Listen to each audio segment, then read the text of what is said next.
Hey everybody, it's Father Casey, the pastor of the Epiphany of Our Lord Church, welcoming you once again to our YouTube channel, The Fourth Magi.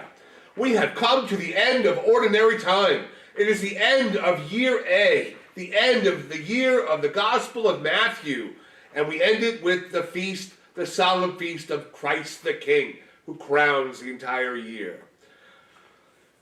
But before I get into the gospel, I want to tell you a story.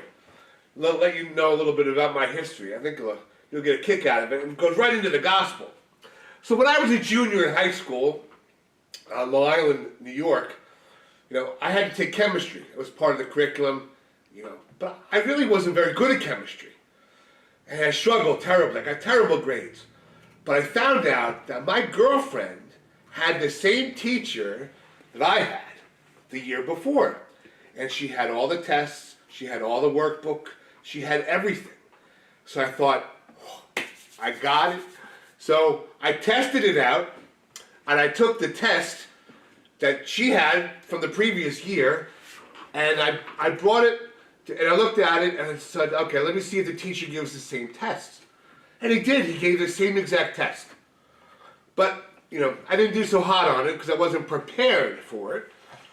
But I knew the next time we had a test, I just would take a test from my girlfriend and I would use the answers. And I had my friends, when I told them about it, I gave my friends the answer key as well. So, when the next test came around, I put down all the answers I got from that previous test. It was the same test.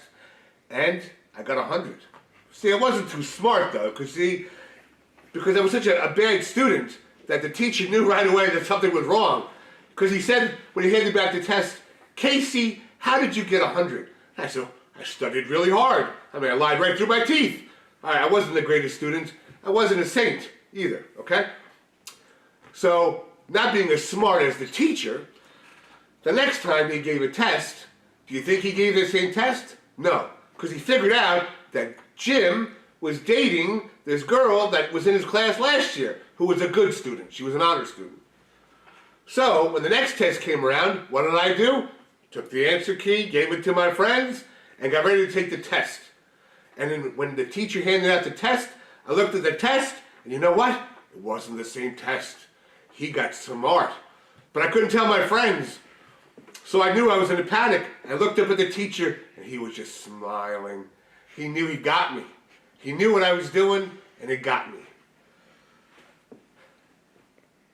Lesson learned, but we would love to have the answers to all of the tests that we have to take in our lives. Especially if you're somebody studying for graduate school, you'd like to have the answers to that test. The SATs, the law school entrance exam.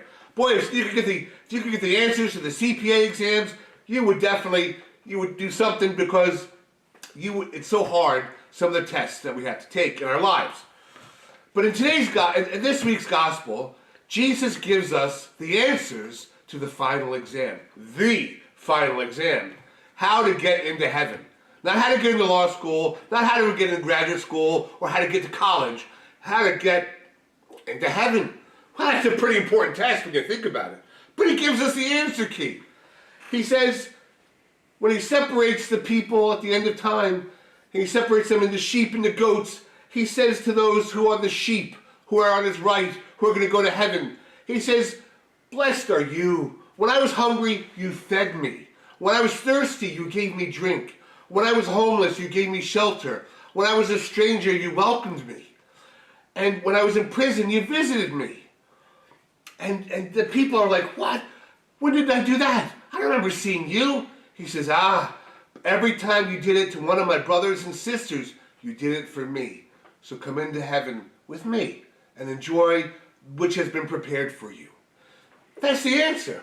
But it's not a theoretical exam, meaning you can't write it down on a piece of paper. It's something that you have to do. We have to feed the hungry, it's an action. Give drink to the thirsty, it's an action. Give shelter to the homeless, it's an action. You and I have to get off our butts, and we have to do things for others. And when we do things for others, well, we pass the exam because we're really doing them for Jesus. And we get to pass the exam and get into heaven. That, my friends, is the final exam. That's the answer key. So, let's ask ourselves, are we ready for this exam? Have we been prepared to take this exam?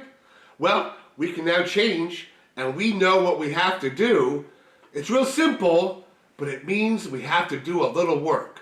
So starting this week, how about you and I start doing the answers to the final exam?